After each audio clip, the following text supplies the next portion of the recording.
Increasing illegal mining and abuses on indigenous land in Brazil.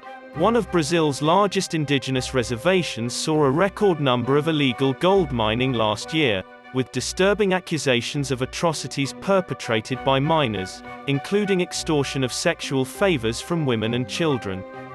Hutukara Yanomami Association's annual report shows that garimpo, or gold mining wildcats, climbed by 46% in 2021 to 3,272 hectares, 8,085 acres, the largest yearly growth since tracking started in 2018.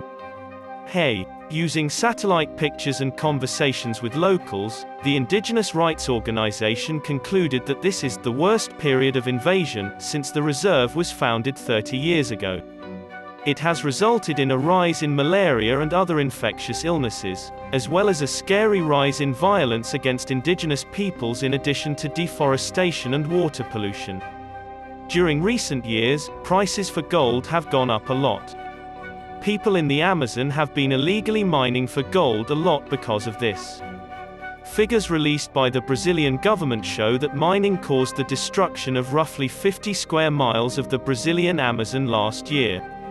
There are several allegations of atrocities committed by illegal miners linked to organized crime against indigenous populations, including the contamination of waterways with mercury used to extract gold from silt and the murder of local inhabitants. President Jair Bolsonaro's drive to allow mining on indigenous grounds has drawn criticism from environmentalists and indigenous organizations, according to a new study. Abuses were reported by members of the Yanomami Indian tribe in the Amazon. In addition to providing Yanomami with drugs and alcohol, the miners also engaged in sexual misconduct against women and girls. According to the Yanomami, sex was routinely exchanged for food by miners. Supposedly, one miner wanted merchandise in return for a planned marriage with a teenager. A climate of panic and persistent fear exists among indigenous women, says Hay. Indigenous women perceive the miners as a horrible menace. More than 9.7 million hectares of northern Brazil's Yanomami Reserve are home to 29,000 people, including the Yanomami, the Yekwana, and 6 isolated communities that have had little interaction with the outside world.